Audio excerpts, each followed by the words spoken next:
I've spent my entire life telling you information I think you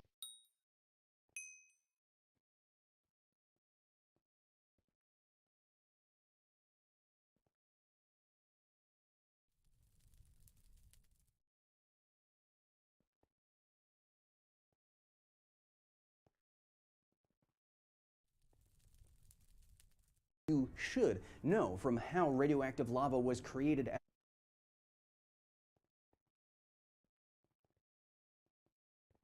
the Chernobyl meltdown to what exactly it would feel like to have a large vampire mommy step right on your face. Critical information. But it's very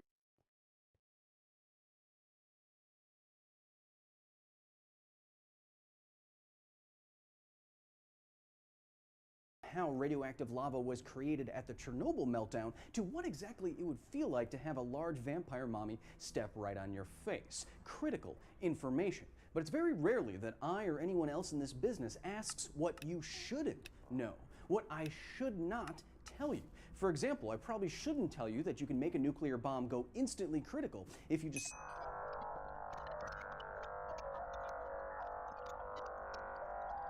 banana peel. Yeah, ARIA just redacted that information because it's constituting an info hazard. Can you imagine what it'd be like if I just told all of you that?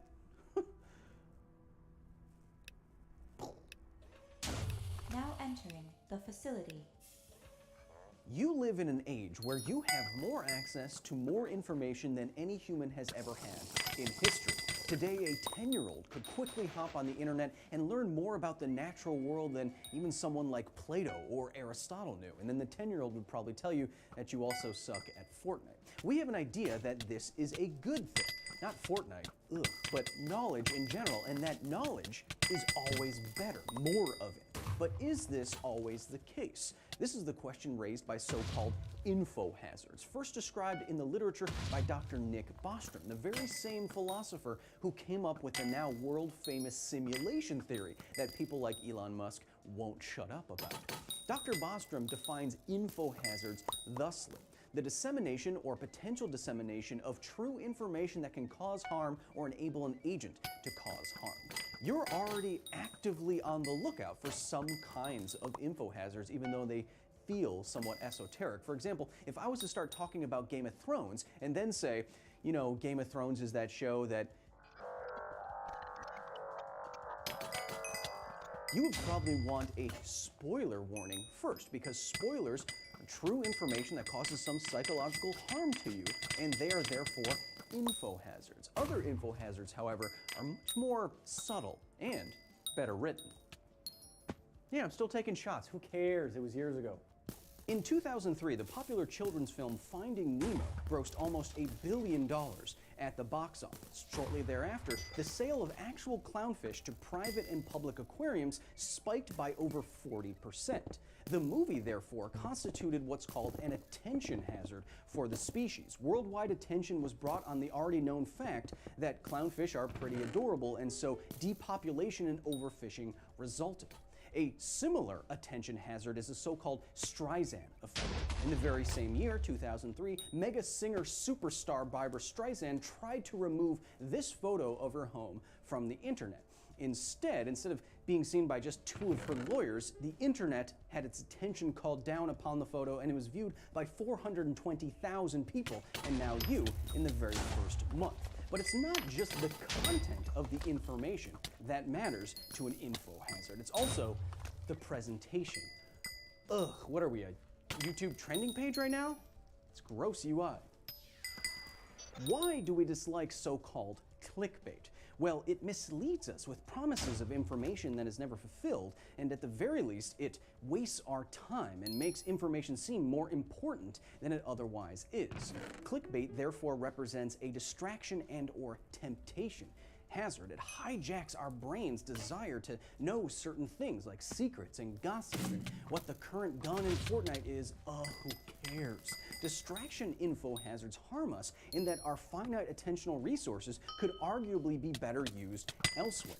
I'd argue that social media is as ubiquitous and popular as it is because it has perfectly weaponized itself as a distraction info hazard. It rewards and promotes those who distract the best. And it's also a biasing info hazard by virtue of the algorithms that run social media, and an information burying info hazard because it can use billions of users to flood out good information with misinformation, disinformation, and completely irrelevant information, like how K-pop fans are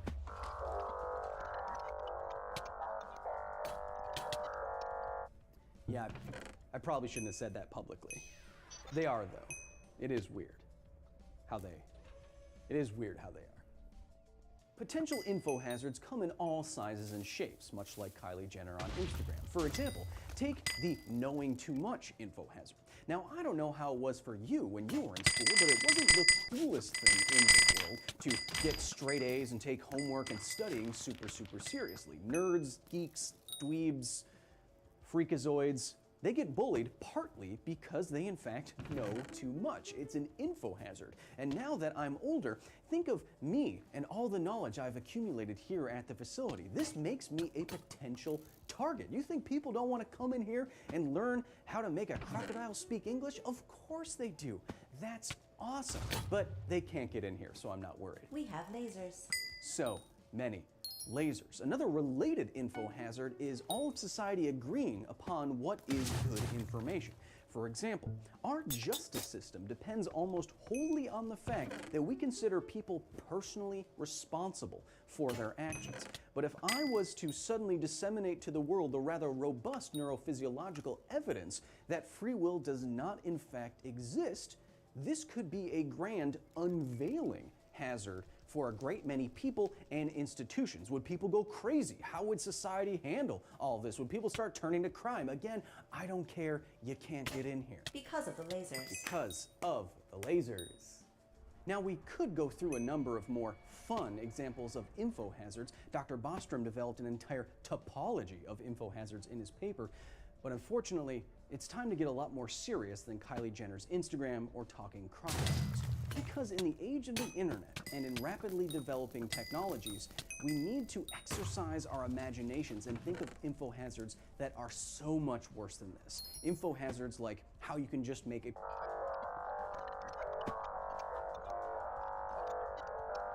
We have to do this for our own sake.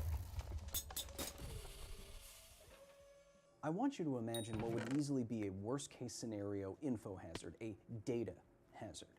Think of a lone actor, maybe a general in the United States military, who compiles, collects, collates, disseminates step-by-step instructions for making a homemade nuclear bomb in your basement.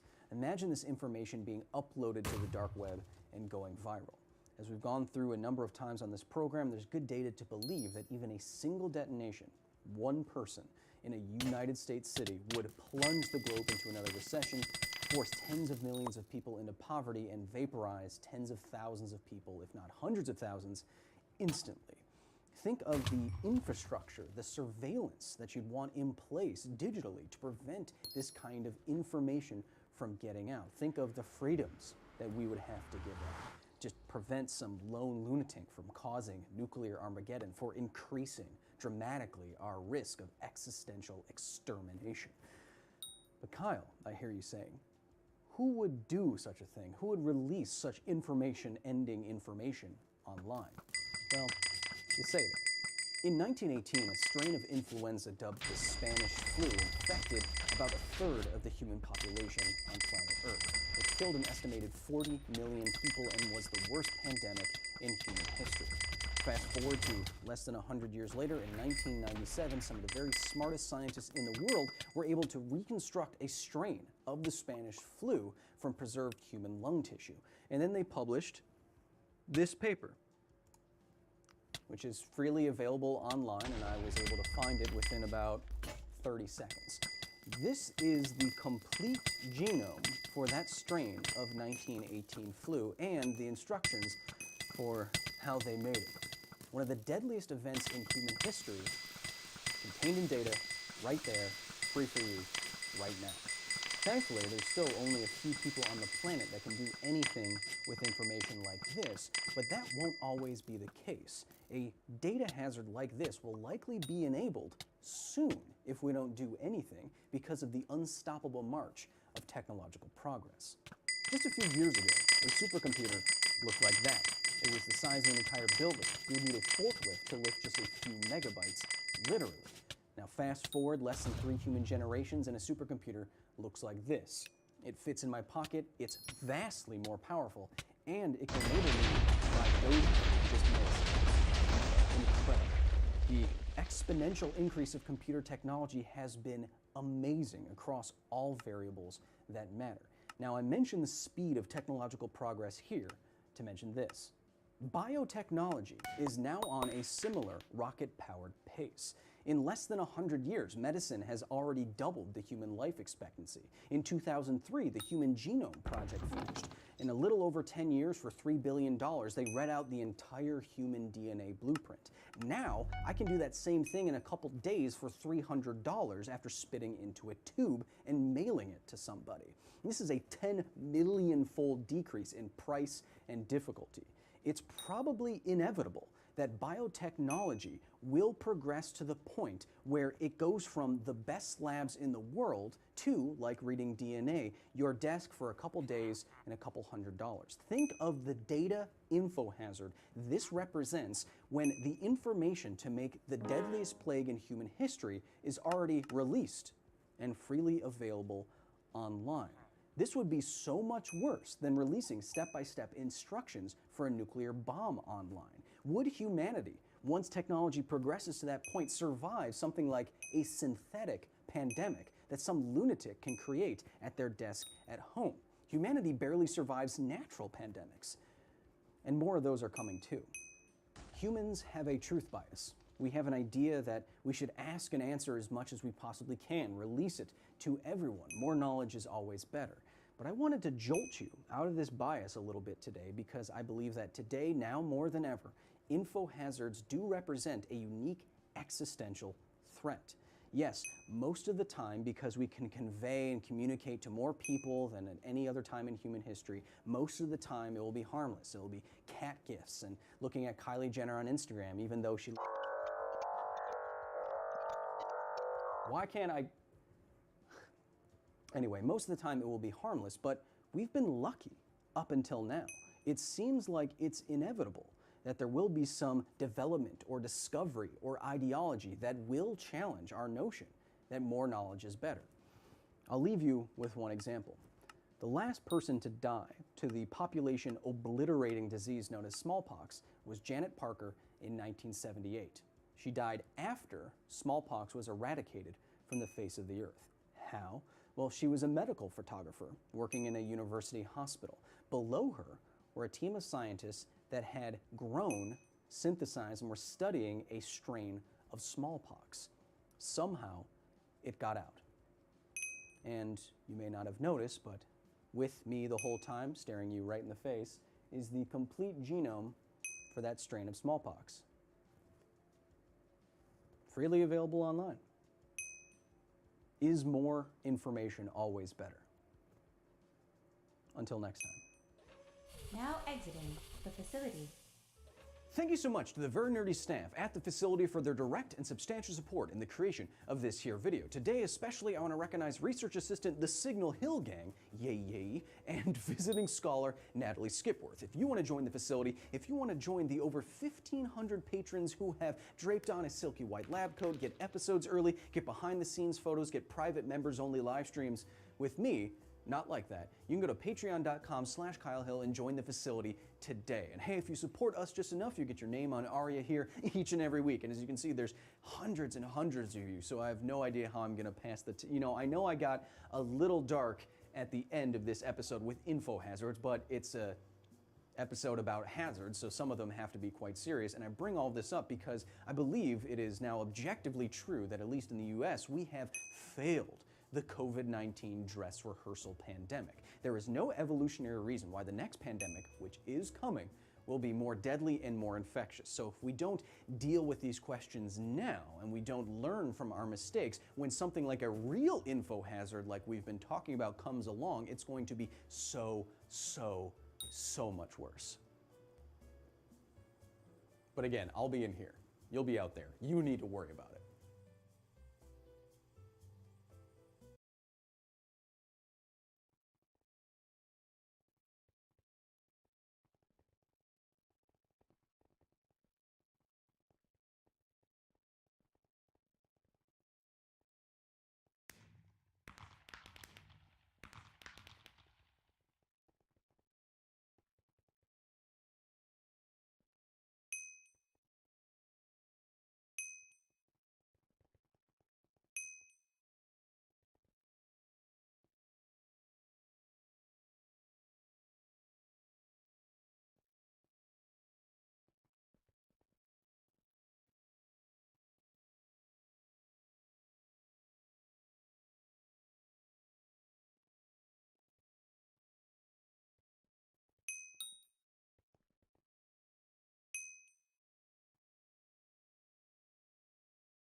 Hello everyone and welcome back, and in today's installment we are going to be taking a look at Alex Kister's latest installment in the Mandela catalog called Volume 333.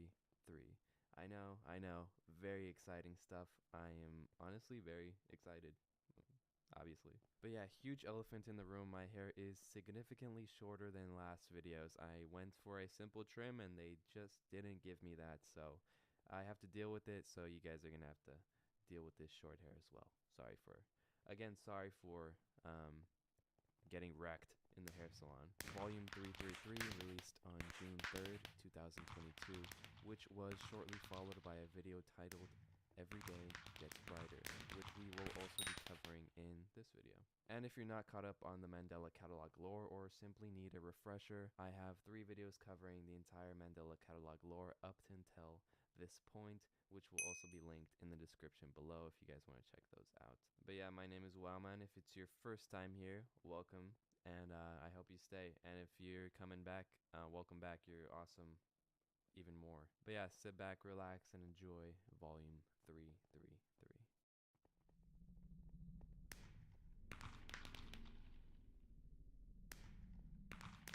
The episode begins with a house that we have seen before in Intruder Alert. And in that episode, it was about a Mandela Catalog child endangerment awareness video. And in that video, we got a message saying that they exist on a different spectrum. This, of course, referring to the alternates which do not live on the same spectrum as humans. And this piece of text gave us proof as to why the gunshot mark unleashed on the alternate had no effect and ended up getting him killed.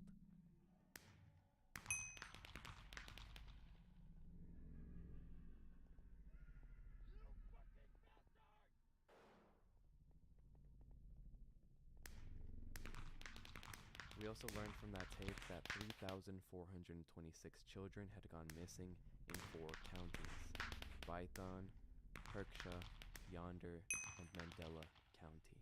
And a little bit of backstory about this house that we did learn from the previous episode is that there was a self-inflicted death at this very house. A police report was done by Mandela County Police stating the following: after receiving neighboring noise complaints of a prolonged child and mainly suspicions about alternates. And the names of these 2 were Jonah Marshall and Adam Murray. Now, it's pretty impossible for this evidence reel to be about Adam Murray, the one that we met in Volume 2. However, what is more likely is that this evidence reel is about one of Adam Murray's parents. There are only 2 minutes of the tape that were salvaged, but within it we do get a glimpse of perhaps one of Adam Murray's parents. The tape begins and is labeled The Might of the Subconscious. And what proceeds is very odd. A floating silhouette of a face appears, being puppeteered by, presumably, one of Adam's parents. And I'll touch base on the Adam's parent theory once we touch base on what's actually going on within this little tape. The floating puppet introduces itself. Stanley. Hello.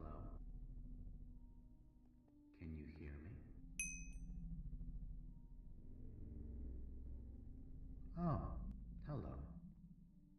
Now, you may be thinking, who is this voice speaking to me through my television set?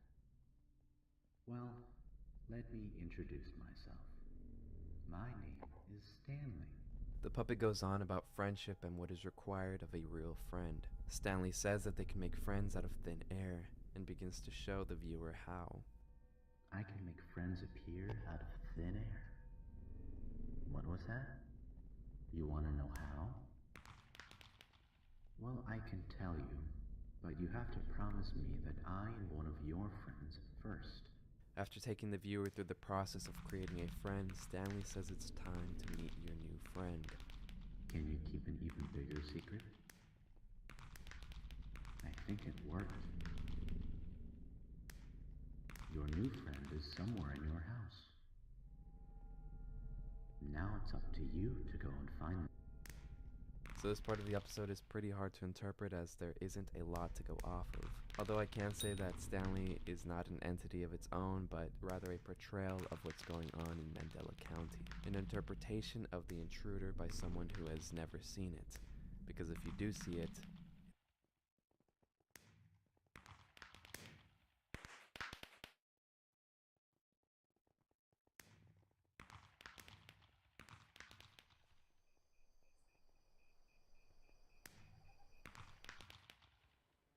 Hello?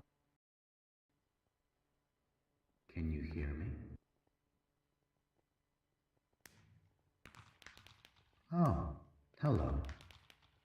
Now, you may be thinking, who is this voice speaking to me through my television set?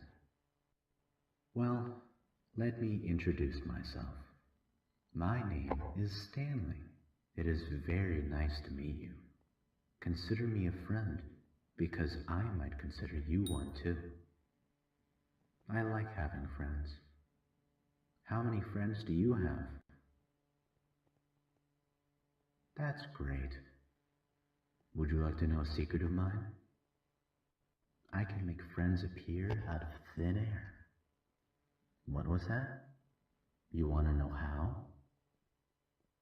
Well, I can tell you, but you have to promise me that I am one of your friends first. Great. First, we must consider what makes up a good friend. What do they sound like? What do they look like? What colored eyes do they have? Always remember the most important rule. If there is a new friend that lives in your head, it is best. They're just as scared as you are. Okay. Have a friend in mind? Great. I think it's time to meet your new friend. Now just close your eyes and think really hard about your new friend. Can you keep an even bigger secret? I think it worked. Your new friend is somewhere in your house. Now it's up to you to go and find them.